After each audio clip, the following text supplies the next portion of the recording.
escucharemos a la maestra Elba Regina Jiménez Castillo. Ella es magistrada presidenta del Tribunal Electoral del Estado de Baja California y que nos hablará de su ponencia, las garantías judiciales e independencia e imparcialidad son derechos humanos. Adelante, por favor, maestra. Sí, muy buenas tardes. Agradezco enormemente la oportunidad de presentarme en este importante foro de Parlamento Abierto a la Cámara de Diputados, específicamente a la Comisión de Gobernación y Población, Subcomisión Electoral y de Partidos Políticos, obviamente a la Sala Regional Guadalajara por siempre, por su anfitrionía, y también al Tribunal Electoral del Estado de Jalisco, que también siempre nos recibe a los integrantes de esta primera circunscripción de la mejor manera. Muchas gracias a todos, en verdad, y también por abrirnos este espacio tan precioso que hoy nos recibe. Desde cierta perspectiva, la autonomía de los tribunales electorales locales se puede entender en relación con personajes políticos poderosos que influyen en las instituciones y en las entidades federativas. Desde siempre la desconfianza en los tribunales impera y existe una gran preocupación por los entes políticos en relación a la autonomía e independencia, en particular respecto de la influencia que puedan ejercer los entes políticos, y se llegan a presentar las demandas ante las autoridades locales solamente para cumplir con las reglas de procedimiento, de agotamiento de las vías de impugnación previstas en la legislación electoral. En los últimos años, la necesidad de fortalecer la independencia judicial ha sido un aspecto principal de las reformas judiciales. La independencia judicial implica, entre otras cosas, que los jueces resolverán los asuntos que conozcan con imparcialidad, basándose en los hechos y en consonancia con el derecho, sin restricción alguna y sin influencias alicientes. Presiones, amenazas o intromisiones indebidas, sean directas o indirectas, de cualquier sector o por cualquier motivo. La corrupción ha sido un obstáculo crítico para los países latinoamericanos por mucho tiempo, mermando el crecimiento, debilitando la democracia, la gobernabilidad y socavando los derechos humanos de millones de ciudadanos. Recientemente, las principales investigaciones contra la corrupción han comenzado a eliminar el velo de la impunidad para las élites políticas y empresariales. Este cambio sistémico comenzó alrededor de 2014, avanzando rápidamente hasta 2019, en donde América Latina actualmente se tiene a 10 expresidentes acusados o condenados por actos de corrupción. Los países que lograron avances significativos comparten mucho más historias acerca de políticos y hombres de negocios que una vez fueron intocables yendo a la cárcel. Lo que explica su éxito es el desarrollo sostenido de un complejo ambiente que les permite enfrentar mejor el desafío de la corrupción. Este entorno tiene una serie de controladores clave, de mejores y más tribunales y órganos judiciales eficientes para el fortalecimiento de la democracia, instituciones desde la sociedad civil más fuertes y el periodismo de investigación hasta niveles más altos de educación, incrementar su capacidad para combatir la corrupción. Los avances logrados a lo largo de los años pasados es el resultado de desarrollos graduales y paralelos entre el gobierno y la sociedad civil. Apenas el 24 de junio del presente año, las American Society Council of the Americas, la organización empresarial más influyente del hemisferio, y Control Risk, la firma especialista en consultoría de riesgos, anunciaron el lanzamiento del Índice de Capacidad para Combatir la Corrupción, una nueva herramienta que evalúa la capacidad de los países latinoamericanos para sacar a la luz, castigar y detener la corrupción. Más que medir los niveles de percepción de corrupción o cuantificar su daño económico, el índice evalúa y clasifica a los países según la eficacia con la que pueden hacerle combate a la corrupción. Los países con un puntaje más alto tienen una mayor probabilidad de procesar y castigar a los actores corruptos. El índice observa 14 variables clave, incluyendo la independencia de las instituciones judiciales, la fortaleza del periodismo investigativo y el nivel de los recursos disponibles para combatir el crimen de cuello blanco. El índice se basa en información extensiva y en una encuesta patentada realizada entre expertos, líderes de anticorrupción, de Control Risk, la Academia Sociedad Civil, medios de comunicación y el sector privado. El país con el puntaje general más alto en el índice, Chile, lo que significa que es considerado como el país con mayores posibilidades de sacar a la luz, castigar y detener la corrupción. Le siguen a Chile, Brasil, Colombia y Argentina, y virtualmente empatados en un tercer lugar, Perú, México, Guatemala, y en el lugar más alejado se encuentra Venezuela. El puntaje general está compuesto por 3 subcategorías que dividen las 14 variables analizadas, que son capacidad legal, democracia e instituciones políticas y la sociedad civil, medios de comunicación y en el sector privado. En el tema de capacidad legal se encuentra el dedo en la llaga en el tema de la independencia y la eficiencia judicial.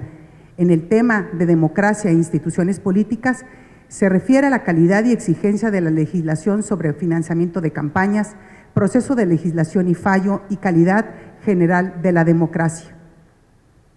El índice arroja luz sobre la relativa falta de progreso de México en la lucha contra la corrupción. Un área clave es preocupación, es la eficiencia e independencia judicial. Los tribunales en general siguen siendo propensos a la intromisión política y se enfrentan a una gran cantidad de casos atrasados. Los resultados obtenidos del índice de capacidad para combatir la corrupción nos llevan a reflexionar sobre las causas generadoras de estos: la corrupción, la desconfianza en los operadores, la falta de independencia y autonomía en los tribunales. Hablando de autonomía, precisamente, esta puede analizarse desde 2 facetas distintas. Por un lado, desde la posición de los juzgadores como consecuencia del derecho de acceso a la justicia, y por el otro lado puede verse desde la perspectiva netamente orgánica, es decir, desde la facultad de tener un tribunal que defienda sus competencias. Antes de la reforma constitucional del 2014, los ordenamientos locales seguían un esquema de designación de magistrados a partir de propuestas de los gobernadores de los estados. En cambio, por virtud de la reforma, la Constitución Federal prevé que los tribunales electorales locales deben ser integrados por la Cámara de Senadores. Por otro lado, el artículo 116 de la Constitución establece la autonomía de los poderes judiciales de los estados de la República, y el mismo precepto, al referirse a la función electoral, la instituye de manera separada en estos 3 poderes. No los hace la parte orgánica de los poderes judiciales locales, lo que significa que guardan un estatus de órganos jurisdiccionales especializados autónomos. A partir de la reforma político-electoral de 2014, podemos aseverar la existencia de una regulación incompleta para garantizar la autonomía e independencia institucional de los tribunales locales. Partiendo de esta premisa, podemos plantearnos los siguientes problemas. ¿Cómo podemos garantizar la autonomía de los tribunales de justicia electoral de los estados desde una perspectiva orgánica? ¿Hay garantía presupuestal en los tribunales electorales estatales? Desde el principio podemos afirmar que no se previeron mecanismos adecuados y precisos respecto al régimen institucional, organizacional y presupuestario. Los tribunales electorales locales son un híbrido, pues por un lado la designación de sus magistrados atañe al Senado de la República y por otro económicamente dependen del presupuesto de egreso del Estado. El fortalecimiento de la autonomía de los tribunales locales implica el fortalecimiento de la democracia mexicana por su trascendente competencia. De ahí que es imperante pugnar por la independencia funcional de los tribunales electorales y la capacidad para tomar sus propias decisiones sin injerencia o sometimiento a órganos diversos. La función jurisdiccional con esto asegura no solo la continuidad del derecho, sino también su eficacia.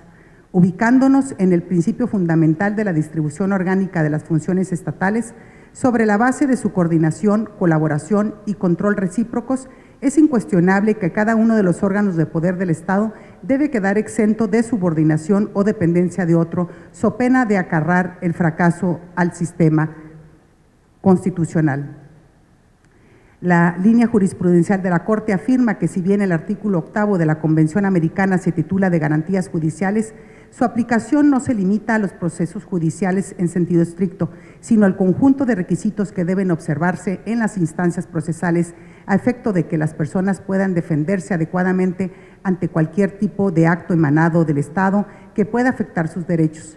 El análisis de la jurisprudencia permite identificar los estándares que el tribunal ha establecido respecto a las garantías generales y mínimas del debido proceso reconocidas en el artículo 8 de la Convención.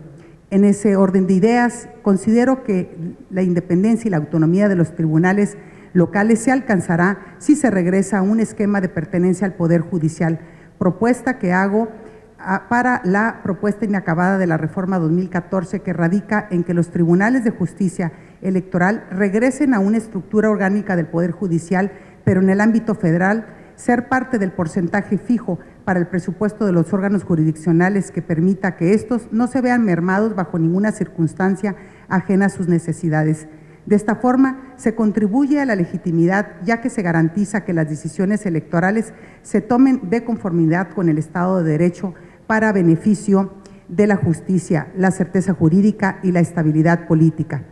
Así, también se previenen abusos por parte de las mayorías legislativas, reforzando así los derechos de las minorías, y se reconoce que las disputas electorales, incluso si tienen contenido político, son de índole judicial y deben de resolverse de acuerdo con la Constitución y las leyes, amén de que no se generarían costos significativos, ya que no se crearía una nueva institución, por lo que se… Un minuto, por favor. Sí, gracias. Por lo que la propuesta concreta es que los tribunales electorales de los estados pasen a pertenecer como primera instancia en el organigrama del Poder Judicial de la Federación, así como se encuentra actualmente un símil con la Suprema Corte, los tribunales unitarios y colegiados de circuito y los juzgados de distrito, que se tengan a los tribunales electorales locales como primera instancia, las salas regionales del Tribunal Electoral del Poder Judicial como una segunda instancia y la Sala Superior del Tribunal Electoral como la instancia final. Muchas gracias por su atención. Muchas gracias, maestra Elba Regina Jiménez. Preguntar si alguien tuviera alguna pregunta para la maestra. Bueno, pues le agradecemos mucho su participación. Instituto Electoral y de Participación Ciudadana del Estado de Jalisco.